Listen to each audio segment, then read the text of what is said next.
तो एक बार फिर से हम बजट पर बात करने वाले हैं। लगातार हमारी ये विशेष पेशकश जारी है। खास तौर से हम बजट में देख रहे हैं कि आम आदमी का बजट ये कहा जा रहा है। तमाम सेक्टर्स को विकास की पथ पर लाने की कोशिश की गई है। बजट में राहत की बात कही जा रही है और अच्छे दिनों की आहट की बात कही जा रही है। जेंडर बजटिंग का भी ख्याल रखा गया है, किसानों का भी ख्याल रखा गया है, छोटे कारोबारियों का भी ख्याल रखा गया और साथ ही साथ देश की दिशा दशा तय करने के लिए जो फंडामेंटल्स होते हैं, जो मूलभूत चीजें होती हैं, उनमें भी ग्रोथ किस तरह से पॉसिबल है, इन तमाम बातों को ध्यान में रखते हुए ये बजट हमारे बीच मौजूद है। हालांकि विपक्ष जरूर इस बजट को सही बजट नहीं मान रहा है। विपक्ष है, विरोध करना उनकी भूमिका है, भूमिका वो अपनी निर्वहन करते रहे, लेकिन आम आदमी इस बजट से खुश होता हुआ नजर आ रहा है। कुछ ही पल में कुछ खास मेहमान हमारे साथ बने हुए हैं, कुछ और खास मेहमान जुड़ेंगे, उनकी राय जानेंगे, लेकिन एक रिपोर्ट आपके सामने उससे पहले रखने की कोशिश कर रहे हैं जो ये बता रहा है कि क्यों हम इस बजट को आम आदमी का बजट कह रहे हैं।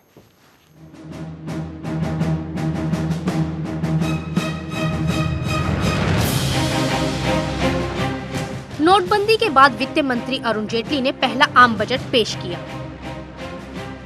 इस बजट में उन्होंने छोटी छोटी बातों का खास ध्यान रखा, जिससे आम जनता को राहत मिली है। कुल मिलाकर कहें तो वित्त मंत्री ने इस बजट को सही मायनों में आम लोगों का बजट बनाने का प्रयास किया है, जो आम जनता के लिए फायदेमंद हो सकता है। बजट में छोटे कारोबारियों के लिए बहुत कुछ है। वित्त मंत्री ने टैक्स में छूट देकर कारोबारियों को नए साल का तोहफा दिया है। इसमें 50 करोड़ रुपए टर्नओवर तक की कंपनियों के लिए कॉर्पोरेट टैक्स 5% से घटाकर 25% किया गया है। सरकार ने महात्मा गांधी की 150वीं जयंती यानी 2019 तक मध्यम वर्ग को गरीबी से मुक्त कराने के लिए सस्ते घरों के साथ ही भूमि अधिग्रहण मुआवजा कर मुक्त कर दिया है। वरिष्ठ नागरिकों के लिए भी विशेष स्कीम लाई जाएगी। इसके अलावा बजट में ग्रामीण विकास पर खास ध्यान दिया गया है। सरकार ने 2018 तक हर गांव में बिजली पहुंचाने का लक्ष्य रखा है। बजट में कहा गया है कि ग्रामीण स्तर पर महिला शक्ति केंद्रों की स्थापना की जाएगी। इसके अलावा पिछले वर्ष की तुलना में इस वर्ष मनरेगा की राशि बढ़ाई गई है, जो अभी तक की सबसे बड़ी धनराशि है। वित्त मंत्री ने नोटबंदी के बाद देश को डिजिटल बनाने की राह में डिजिटलाइजेशन पर जोर दिया है। इसके लिए उन्होंने ई टिकट के अलावा भीम ऐप के लिए 2 नई स्कीमें लाने की बात कही है। आधार का महत्व बढ़ाते हुए वित्त मंत्री ने कहा कि अब से आधार के जरिए हेल्थ कार्ड बनाए जाएंगे। इसके अलावा गर्भवती महिलाओं के लिए भी बजट में खास बातें हैं। नवजात मृत्यु दर कम करने के लिए गर्भवती महिलाओं के अकाउंट में सरकार द्वारा 6,000 रुपए दिए जाएंगे। गुजरात और झारखंड में 2 नए एम्स भी खोले जाएंगे। हेल्थ को ध्यान में रखकर दवाओं के दाम घटाने का लक्ष्य है। साथ ही टीबी, चेचक और कुष्ठ रोग को खत्म करने का लक्ष्य भी रखा गया है। Bureau report, Sudarshan news.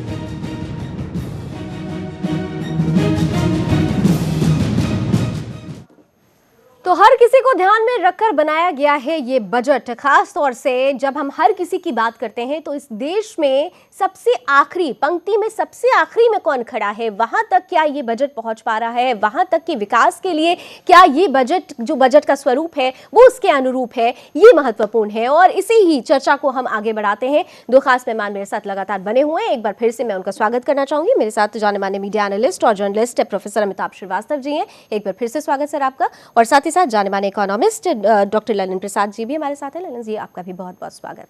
मैं अमिताभ जी आपसे शुरुआत करती हूँ।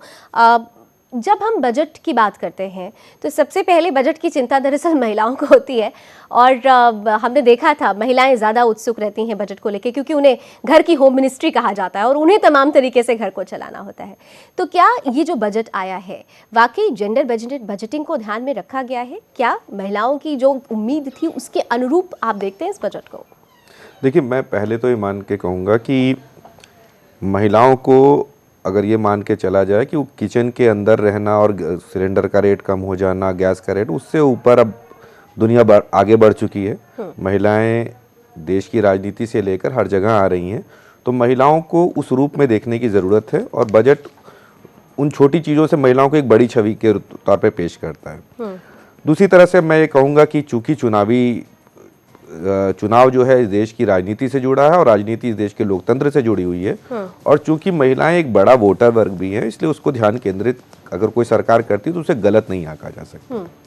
तो उस दृष्टि से सरकार के जो आपने कदम गिनाए, नो डाउट उस पर जेंडर बजटिंग सरकार ने इस टर्म को अब एक्सेप्ट कर रही है, इस्तेमाल कर रही है और लोकप्रिय कर रही है। तो मुझे उस दिशा में जो सरकार ने कदम उठाए उनका मैं समर्थन करता हूँ, मुझे उसमें कोई आपत्ति नज़र नहीं आती। ललन साहब, अमिताभ जी ने तो अपनी राय दे दी कि इसमें कोई कमी नज़र नहीं आती। एक बहुत महत्वपूर्ण सवाल ये है कि जब हम जेंडर बजटिंग की बात करते हैं, हम महिलाओं को खासकर ध्यान में रखते हैं, तो हमारे देश में ग्रामीण महिलाओं की तरफ दरअसल देखा गया है कि ध्यान कम दिया गया है।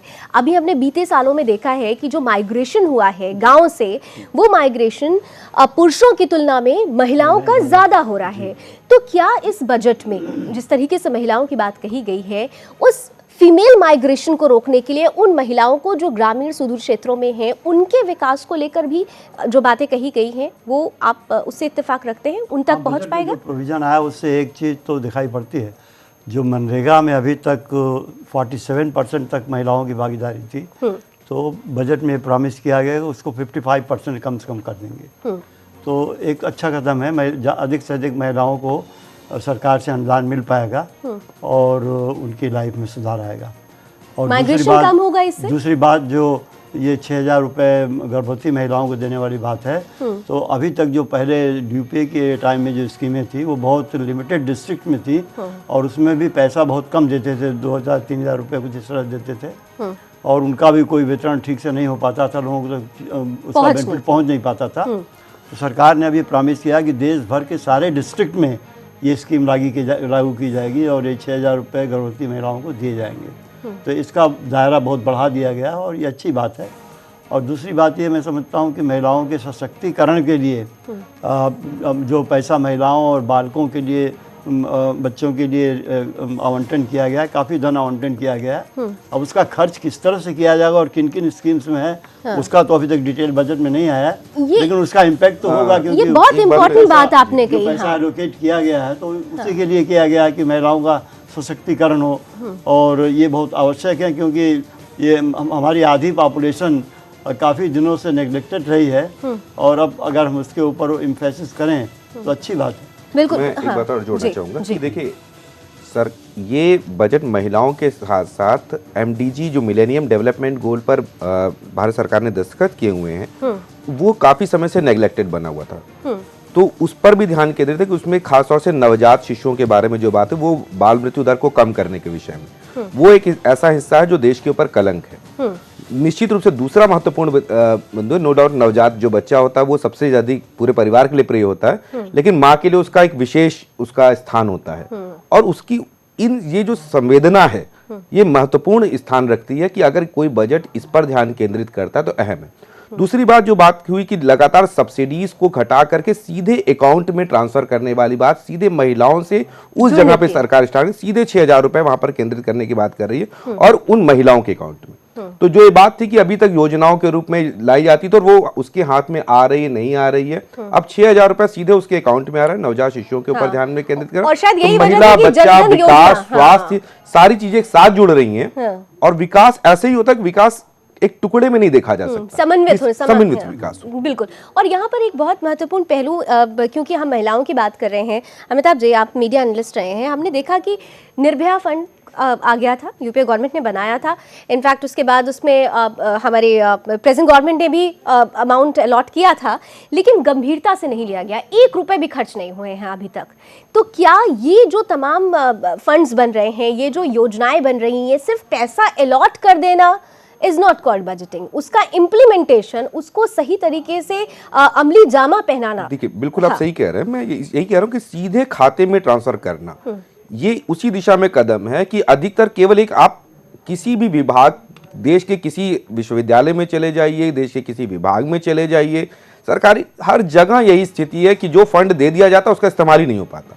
तो सीधे जो लाभार्थी है उसके हाथ खाते में अगर पैसा जाता है और उसकी इच्छा पर छोड़ दी, क्योंकि इतना विवेक तो उसके पास होगा कि उस पैसे का इस्तेमाल कहाँ करना है, और खास तौर से अगर परिवार में अगर महिला के हाथ में पैसा जाता है तो एक अलग दृष्टि से महत्वपूर्ण स्थिति होती है, खासतौर से ग्रामीण महिलाओं के पास, क्योंकि मोटे तौर पे देखिए व्यावहारिकता बिहार जैसे क्षेत्रों में देख चुके, वहां शराबबंदी एक बड़ा इशू है, बना हुआ है कि अगर पैसा आ गया तो पता लगा पति के हाथ में आया तो पता लगा शराब पी करके चला आया। जी जी तो जी। ग्रामीण इसको स्वीकार करना पड़ेगा। तो महिला के खाते में पैसा जाता है, गर्भवती, उसको मालूम है कि मुझे इस पैसे का इस्तेमाल अपने बच्चे के लिए करना है, हाँ, होने वाले बच्चे के लिए करना है। तो ये संवेदना से जुड़े हुए मसले हैं, लेकिन उस अगर पर एक भी बजट ध्यान इन पर देंगे। ध्यान देता है तो महत्वपूर्ण है। चलिए, तो ये बजट महत्वपूर्ण है क्योंकि ये बजट संवेदनशील भी है, जैसा कि हमारे एक्सपर्ट्स कह रहे हैं, और भी बहुत सारे पहलू हैं। खासतौर से जब हम न्यू इंडिया की बात करते हैं, नए भारत की बात करते हैं, डिजिटाइजेशन की बात करते हैं, डिजिटल इंडिया की बात करते हैं, तो क्या इस बजट में डिजिटल इंडिया को लेकर भी जो सपने संजोए गए हैं उसके लिए हमारा देश तैयार है? कितना तैयार है, इस पर जानेंगे हमारे एक्सपर्ट्स की राय छोटे से ब्रेक के बाद।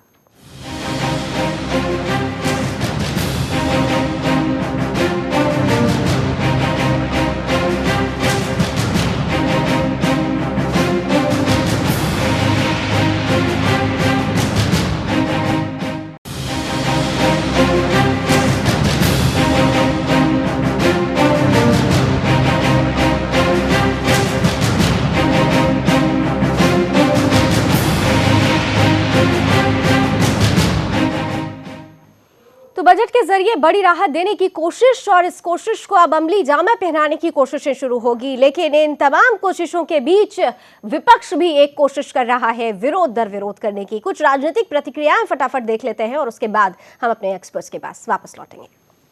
बजट में ऐसा कोई महत्वपूर्ण विषय नहीं है और जिसकी प्रशंसा किए जाए। छोटे मोटे जो भी कंसेशन वो दिए हैं अपने नज़र से वो कुछ किए हैं, लेकिन जो बहुत बड़ा तबका किसान है, कर्जा माफ का उसमें कोई ये नहीं है। फाइनेंस मिनिस्टर का काम होता है कि ब्रॉड रास्ता दिखाएं।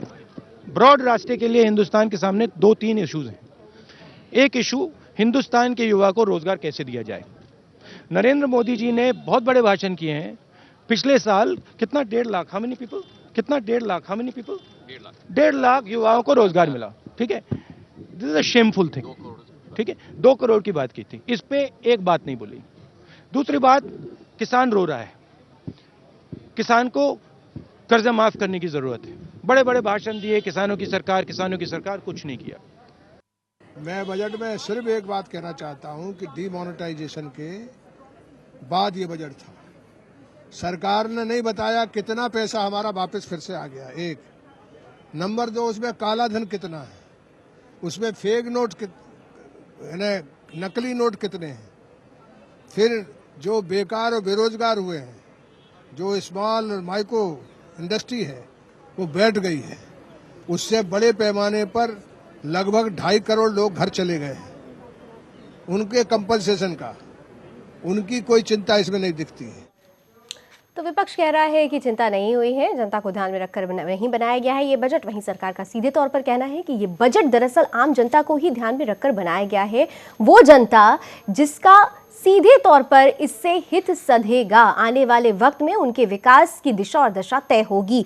मैं आपका परिचय कराती हूँ। हमारे पैनल में 2 और खास मेहमान जुड़ चुके हैं। मेरे साथ इस वक्त जाने माने economist, senior economist Shri Ram Khanna ji हैं, बहुत बहुत स्वागत। और साथ ही साथ URMU यानी उत्तर रेलवे मजदूर यूनियन के general secretary BC Sharma ji भी हमारे साथ इस पैनल का हिस्सा बन चुके हैं। आपका भी बहुत बहुत स्वागत। और मैं फटाफट चाहूँगी कि आप दोनों मेहमानों से ही फर्स्ट कॉमेंट ले लेती हूँ। श्री राम खन्ना जी, आपसे टोटलिटी में अगर देखा जाए तो ये बजट आपकी नज़रों में क्या कुछ कह रहा है? देखिए, ये हिंदुस्तान की आज़ादी के बाद हर साल एक बजट पेश होता रहा है, कोई नई बात नहीं है। ये एक आम बजटों में माना जाएगा। और मेरे जहन में जो सबसे बढ़िया बजट मेरी मेमोरी में है वो 1991 का बजट है, जो एक पाथ ब्रेकिंग और एक गेम चेंजिंग बजट था, जिसने भारत के अंदर आर्थिक रिफॉर्म का एक नया आयाम शुरू किया। और उसी की बदौलत देश यहाँ पहुँचा है जहाँ आज हम खड़े हैं। उसको बजट को मैं 10 में से 9 नंबर देता हूँ। और ये बजट जो है, ये एक मुनीम का बजट है कि भाई आप कितना पैसा कमाया और कितना पैसा खर्चा। इसके अलावा इसके अंदर कोई आर्थिक रिफॉर्म, कोई इकोनॉमिक स्टिमुलस, कोई जॉब क्रिएशन के लिए मैकेनिज़म्स मुझे नज़र नहीं आते हैं। सर, यहाँ पे मैं आपसे एक बहुत महत्वपूर्ण सवाल जानना चाहूँगी, क्योंकि अब आपने कहा कि बहुत ज़्यादा जिस रिफॉर्म की बात हो रही है 1951 के बजट की बात की, लेकिन जब ये बजट सामने आया तो ये कहा गया क्योंकि ये डिमोनेटाइजेशन के बाद का बजट है तो इससे नई तस्वीर बदलेगी। ख़ास तौर से हमारे देश में सिर्फ 7% ही टैक्स पेई रहे हैं, एक रिपोर्ट ये कहती है। इस बजट के जरिए उन लोगों को भी टैक्स पेई बनाने की कोशिश की गई है जो कहीं ना कहीं से टैक्स चोरी करते रहे हैं, और जब टैक्स आएगा, राजस्व बढ़ेगा तो विकास दर भी बढ़ेगी। क्या इसको किस तरह से लिया जाए? टैक्स बेस बढ़े, ये निरंतर हर सरकार का प्रयास रहा है पिछले 50 साल में। 1991 में जब ये आर्थिक रिफॉर्म शुरू हुआ तो 1 करोड़ करदाता थे, आज 4 करोड़ हैं। ये एक ग्रेजुअल प्रोसेस होता है, ये एक झटके में डंडा मार के आप लोगों से टैक्स नहीं निकाल सकते। स्टेप बाय स्टेप इसको साल दर साल आगे बढ़ाना पड़ता है, और उस दृष्टि से ये इस बजट में सराहनीय कदम हैं। परंतु टैक्स इकट्ठा करने से और ज़्यादा पैसे लेके ज़्यादा पैसे खर्च करने से जॉब क्रिएशन, इकोनॉमिक प्रोग्रेस नहीं होती। उसके लिए इंडस्ट्री को, एग्रीकल्चर को और सर्विसेज सेक्टर को ऐसे स्टिमुलस मिलने चाहिए कि नए नए बिजनेस खुले और उसमें नौकरियां लगें। यहाँ सारा एम्फेसिस सरकारी खर्च पे है और उस खर्च से पैदा होने वाले जॉब्स पर है।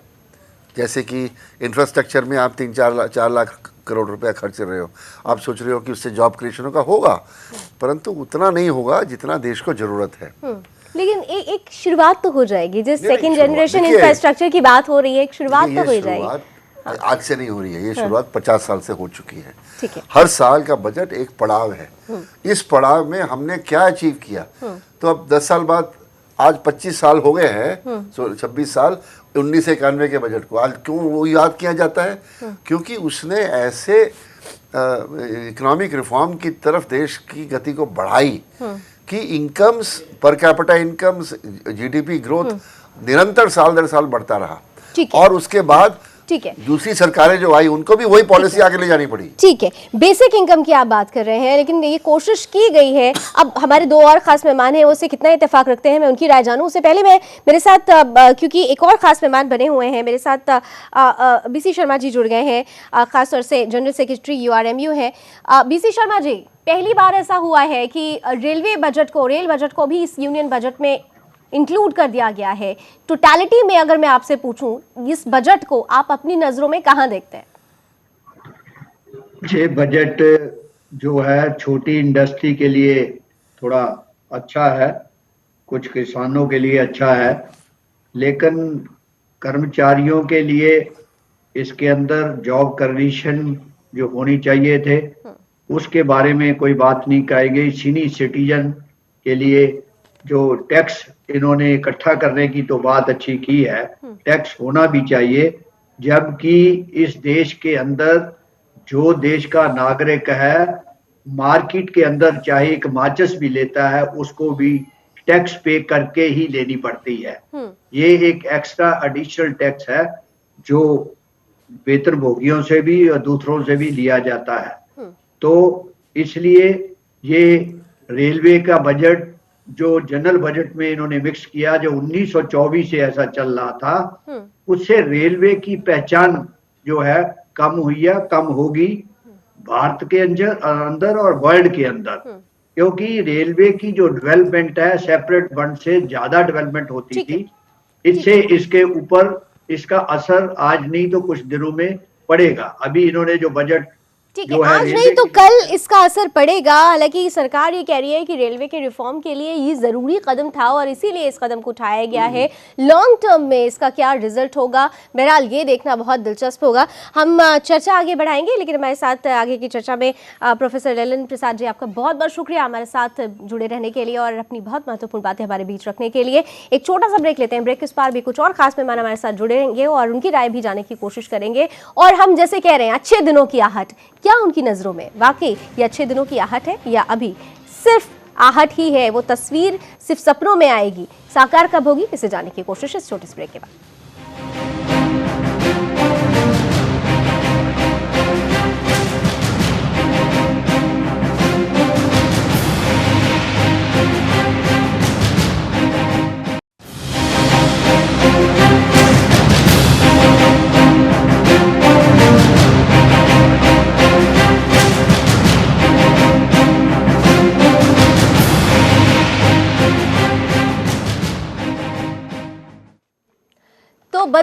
देश को और तेजी से बदलने की कोशिश की गई है बजट में, ये कहना है प्रधानमंत्री नरेंद्र मोदी का। जब बजट आया और उसके बाद प्रधानमंत्री जनता से मुखातिब हुए, कौन सी वो खास बातें थी जो सीधे जनता के दिलों तक पहुंचती, उन्होंने क्या कुछ कहा, एक नजर फटाफट उनका सुन लेते हैं और उसके बाद फिर अपने पैनल के पास वापस लौटेंगे। बुनियादी ढांचे को और मजबूत भी बनाएगा, गति भी देगा, हर किसी की उम्मीदों को अवसर देगा, अर्थतंत्र को एक नई ताकत देगा, नई मजबूती देगा और विकास को बहुत तेजी देगा। शिक्षा से लेकर के स्वास्थ्य तक, उद्यमी से लेकर के उद्योग तक, टेक्सटाइल मैन्युफैक्चरिंग से लेकर के टैक्स रिडक्शन तक, हर किसी के सपने को साकार करने का ठोस कदम इस बजट में साफ साफ नजर आता है। इस ऐतिहासिक बजट के लिए वित्त मंत्री के साथ साथ उनकी पूरी टीम भी अभिनंदन के अधिकारी है। ये बजट हमारा देश जो बदल रहा है उसको और अधिक तेजी से बदलने का प्रयास, एक प्रकार से हमारे सपनों से जुड़ा हुआ, हमारे संकल्पों से जुड़ा हुआ ये बजट एक प्रकार से हमारा फ्यूचर है, हमारी नई पीढ़ी का फ्यूचर है, हमारे किसान का फ्यूचर है। सरकार का लक्ष्य 2022 तक हमारे देश के किसानों की आय डबल करने का इरादा है, 2 गुना करना है। तो फ्यूचर बजट कहा जा रहा है प्रधानमंत्री की तरफ से। ये बजट, ये नई इंडिया का बजट है और इसी पर राय की शुरुआत करते हैं। अपने पैनल खास मेहमानों के पास वापस लौटते हैं और हमारे पैनल में एक और खास मेहमान जुड़ चुके हैं, चार्टर्ड अकाउंटेंट प्रमोद कुमार माहेश्वरी जी। बहुत बहुत स्वागत है प्रमोद जी आपका। और मैं पहले तो आपका कॉमेंट लेना चाहूँगी कि क्या वाकई इसे फ्यूचर बजट कहा जा सकता है? मेरी राय में ये बिल्कुल फ्यूचर के हिसाब से बिल्कुल उपयुक्त बजट है। आम आदमी को थोड़ी सी डिसअपॉइंटमेंट हो सकती है इसमें, क्योंकि जो टैक्स के नॉर्मल कंसेशंस लोग एक्सपेक्ट करते हैं वो नहीं है। बट अगर हम देखें तो इस बजट का जो फोकस है वो रूरल इंडिया है और सेकंड जो मेजर प्रावधान है वो है इंफ्रास्ट्रक्चर से रिलेटेड। तो वो दोनों ही इस देश में अल्टीमेटली एम्प्लॉयमेंट और व्यापार को बढ़ाने में बहुत सहायक सिद्ध होंगे, ऐसा मेरा बिलीव है। टैक्स पेयर्स के पॉइंट ऑफ व्यू से हाँ ये कह सकते हैं कि जैसे नॉर्मली एक जो महंगाई बढ़ती है उस हिसाब से टैक्स पेयर को कोई ना कोई रिलीफ मिलने चाहिए, वो शायद नहीं है, बल्कि टैक्स में कुछ ऐसी चीज़ें और जोड़ी गई हैं जो कहीं ना कहीं थोड़ा सा लोगों को इसे राहत नहीं कहेंगे कि 5 लाख की जो इनकम है उसके 10% से सीधे 5% आ जाना है, इसको क्या इफेक्टिवली बहुत छोटा सा अमाउंट है जो मुझे नहीं लगता कि मटेरियल है आज के संदर्भ में। लेकिन ज़्यादातर हमारे देश में अगर देखा जाए तो जो एक वर्ग है, ख़ास तौर से बड़ा वर्ग है जो एनुअली अगर देखा जाए तो 5 लाख तक की इनकम का होता है, तो उनके लिए नहीं कह सकते कि एक अच्छी पहल, एक अच्छी कोशिश।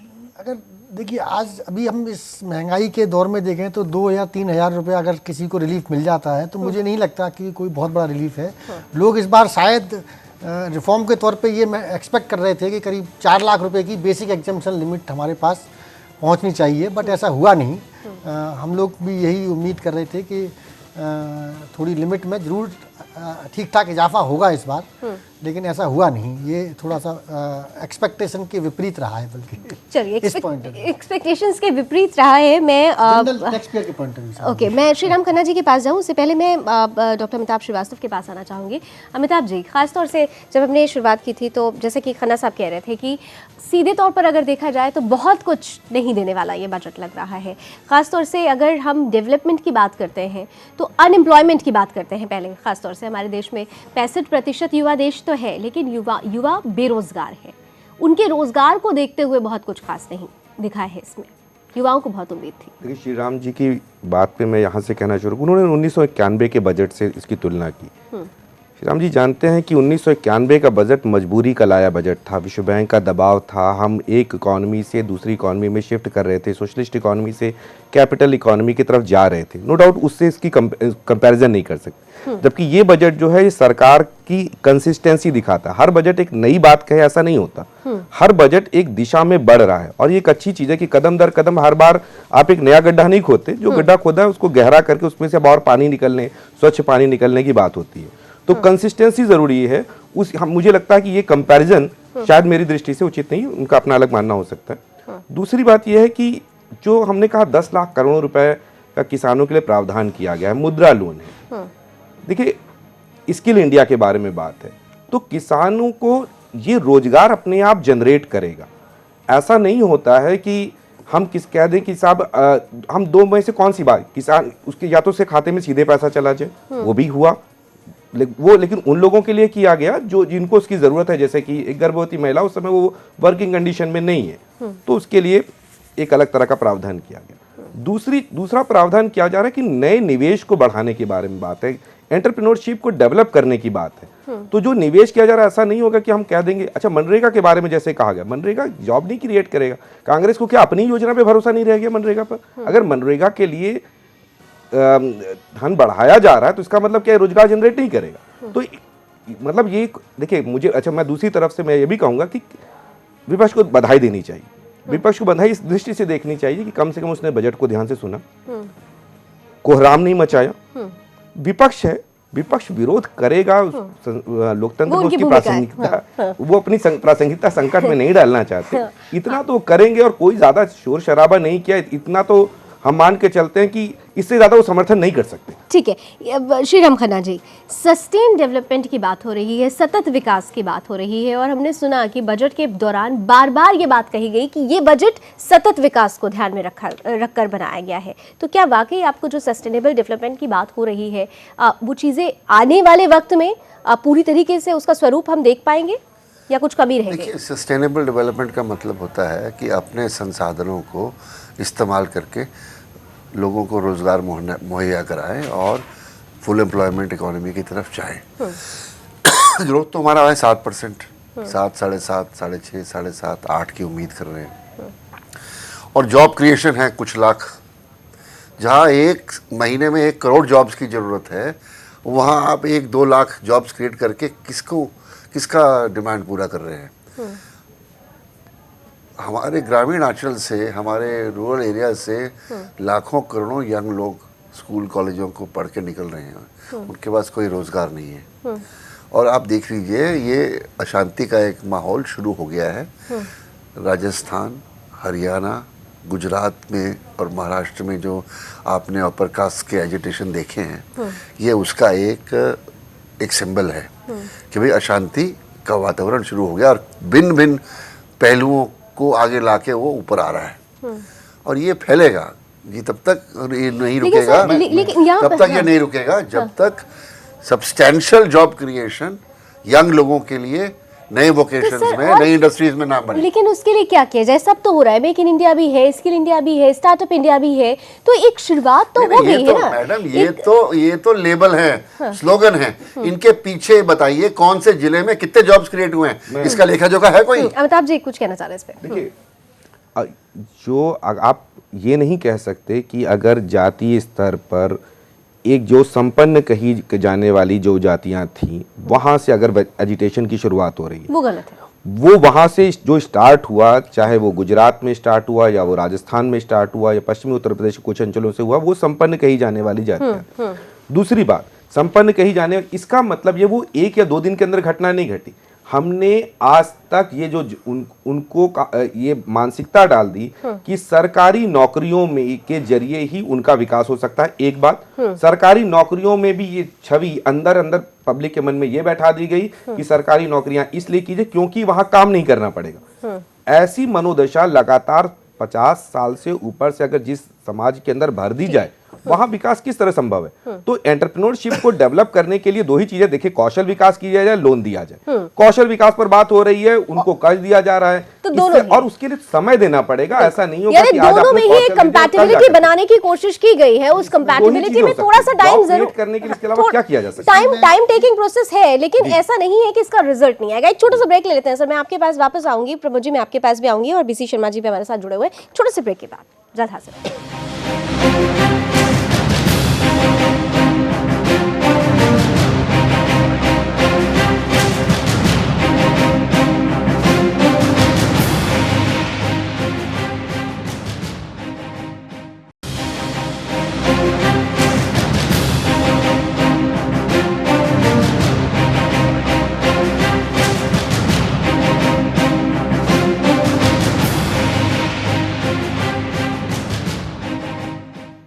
तो बजट आ चुका है। सरकार कह रही है कि ये गेम चेंजिंग बजट है, ये पूरी तरीके से एक नए विकास की तस्वीर पेश करेगा। आम जनता क्या वाकई इसे अपने अनुरूप समझ रही है, अपने लिए ये बजट मान रही है या नहीं मान रही है, उसे जानने की कोशिश की है हमने। और क्या कुछ कहना है जनता का, इस पर भी एक नजर।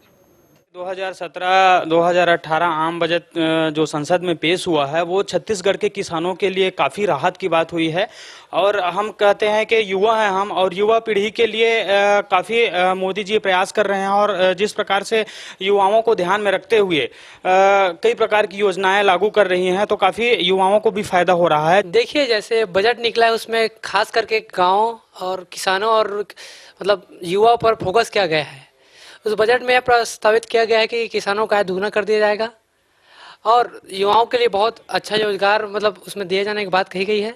जो अभी बजट पेश हुआ है उसमें युवाओं को जरूर फायदा होगा। उसमें बजट में बताया गया है कि युवाओं को अधिक से अधिक रोजगार मिलेगा।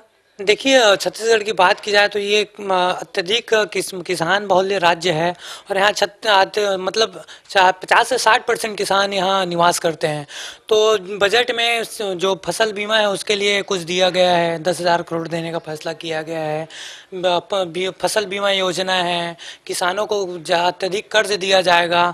इस बजट से मेरे को सब कुछ अच्छा ही लगा। महिलाओं लोगों के लिए बहुत सारे सुविधा दे गए हैं, सब अच्छा ही है, उसके लिए बहुत अच्छा ही होगा।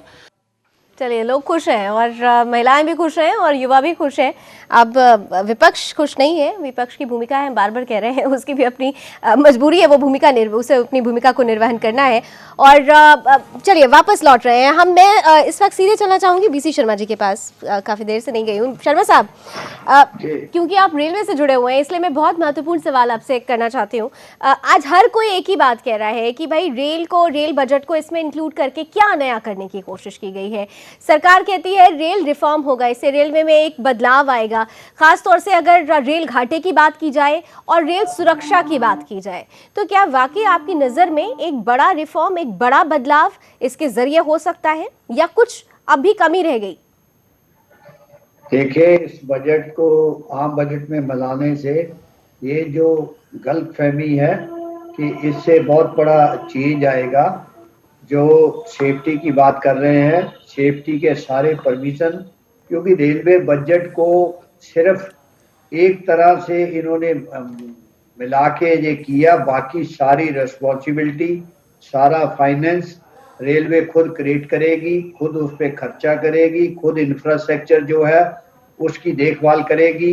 ये सिर्फ रेलवे को ये फायदा हुआ कि 10,000 करोड़ रुपया सालाना जो रेलवे भारत सरकार को डिविडेंड देती थी, जो कोई इंडस्ट्री नहीं देती है, वो इसका रेलवे को फायदा होगा।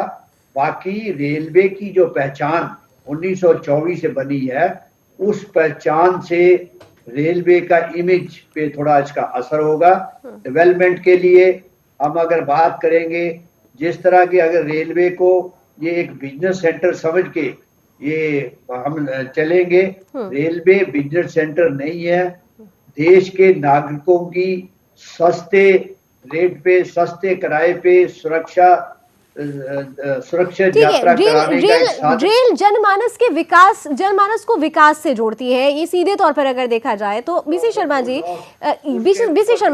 हम जन विकास की अगर बात करते हैं तो यहाँ पर हमने देखा, अभी कुछ देर पहले हम अपने यहाँ जो विशेषज्ञ हैं उनकी राय भी जानने की कोशिश कर रहे थे। उनका भी ये कहना था कि जब हम ट्रैक्स बढ़ाएंगे, हमने देखा है कि बीता जो बजट रहा है, रेल बजट अलग से भी आता रहा है, रेल ट्रैक्स को बढ़ाने की बात नहीं की गई थी, पटरियों को ज्यादा बिछाने की बात नहीं की गई थी। और अगर हमें गांव-गांव तक विकास पहुंचाना है तो रेल पटरियां तो बिछानी होंगी, और इस बजट में उस चीज का ध्यान रखा गया है। तो आपको नहीं लगता कि क्या वाकई ये जो कदम उठाया गया है वो एक महत्वपूर्ण और सराहनीय कदम है और इससे असर पड़ेगा विकास की, जहां तक हम बात करते हैं?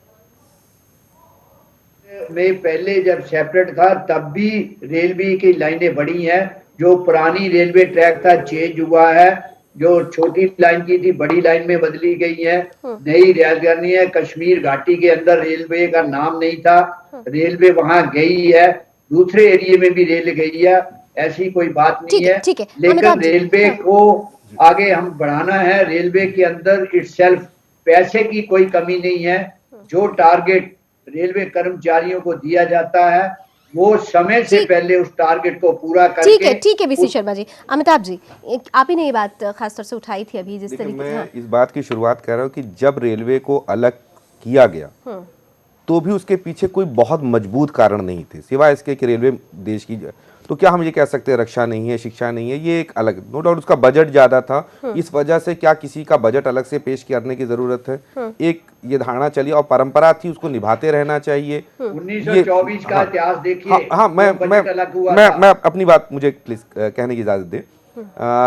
तो परंपरा चली आ रही थी, नो डाउट उसमें व्यक्तिगत रूप से आपका जुड़ाव है, सही बात है, लेकिन मुझे लगता है परंपरा चली आ रही थी इसलिए उसको नहीं छूना चाहिए, ये मुझे नहीं लगता। दूसरी बात ये है, हो सकता है, देखिए ना उस वजह समय कारण बहुत स्पष्ट किए और पूरे सम्मान के साथ मैं कहूंगा कि ना ही अलग करने के भी बहुत ज्यादा कारण स्पष्ट किए, लेकिन कुछ चीजों के संकेत मिल रहे हैं। मैं केवल बोलूंगा संकेत हो सकता है, जैसे स्किल इंडिया है, ये तमाम सारी चीजें हैं, उन क्या रेलवे को एकदम अलग देखना चाहिए या रेलवे का विकास का संबंध दूसरी चीजों से भी जुड़ रहा है? हो सकता है आने वाले संबंध में स्किल इंडिया से जुड़े, हो सकता है आने वाले संबंध में मनरेगा से जुड़े, तो चीजें जुड़ करके हो सकती है। जैसे अभी सौर ऊर्जा के बारे में बात हुई, बहुत सारी चीजें ऐसी हैं जो जुड़ करके काम देखी जाती है। ठीक है, जोड़कर समन्वित विकास की बात हो रही है। मैं खन्ना साहब आपके पास आ रही हूँ। मैं एक बड़ा कॉमेंट अगर देखा जाए, क्योंकि आप हालांकि आप पहले ही बोल चुके हैं कि बहुत कुछ नहीं है इस बजट में, फिर भी जिस सपने की बात हो रही है, क्या वो सपना साकार होगा? देखिए, भारत की अर्थव्यवस्था जिस मुकाम पे पहुंच गई है, मैं इस बात पे आश्वस्त हूँ कि कोई भी पार्टी की सरकार हो, जो उसके फंडामेंटल्स हैं इकोनॉमी के वो स्ट्रांग है। भारत की जो घरेलू मार्केट है वो इतनी बड़ी है कि सेल्फ सस्टेनिंग डेवलपमेंट को वो सपोर्ट कर सकती है, और राजनीतिक दल और उनकी पार्टियां और सरकारें और बजट उस पर बहुत ज़्यादा असर नहीं डाल पाएंगी, क्योंकि जो गति आगे बढ़ने की है वो अपने आप चलती रहेगी। चलिए प्रमोद जी, मैं आपको कुछ फैक्ट्स के साथ बात करते हैं। टू शॉर्ट सर, माफी चाहती हूँ, समय कम है, थोड़ा शॉर्ट में सर चाहेंगे। नंबर 1 तो जैसे हमारा करंट अकाउंट डेफिसिट कम किया है इस गवर्नमेंट ने। Number 2, in spite of all odds, हमारा जो FDI इनफ्लो है वो ऑलमोस्ट 45% बढ़ा है इन फर्स्ट हाफ में। हमारे पास फॉरेन रिजर्व भी कंफर्टेबल पोजीशन में है, और हमारा जो status as a manufacturing country है वो 9th से 6th पे आया है। ये सारे ही इस बात के सिग्नल्स हैं कि हमारी इकोनॉमी का रफ्तार तेज हुई है, बिल्कुल सही दिशा में चल रही है, और आने वाले वक्त में बहुत अच्छी दिशा में आएगी। ठीक है, थोड़ा सा मैंने आपसे पहले भी कहा और अभी भी कह रहा हूँ कि जो पर्सनल टैक्स पेयर्स हैं उनके लिए टैक्स के रिलीफ का जहाँ तक सवाल था वो नहीं मिला। उसके अलावा कुछ जो प्रोविजंस हैं जो फाइनेंस मिनिस्टर ने बोले नहीं है अपनी स्पीच में, उनको एनेक्सर 3 में डाल दिया है। उसमें कहीं टैक्स डिडक्शन की बात की है उन्होंने, कहीं इंस्टीट्यूशनल्स जो डोनेशंस हैं उन पे रेस्ट्रिक्शंस लगाई है। वो ऐसे प्रोविजंस हैं जो कहीं ना कहीं इंडिविजुअल टैक्स पेयर्स को थोड़ी सी तकलीफें बढ़ाएंगे, ये पक्का है। इनडायरेक्ट, क्योंकि उनका जिक्र नहीं हुआ, थोड़ी तकलीफें बढ़ेगी लेकिन ज़्यादा मुनाफा देने की कोशिश की गई है, राहत देने की कोशिश की गई है।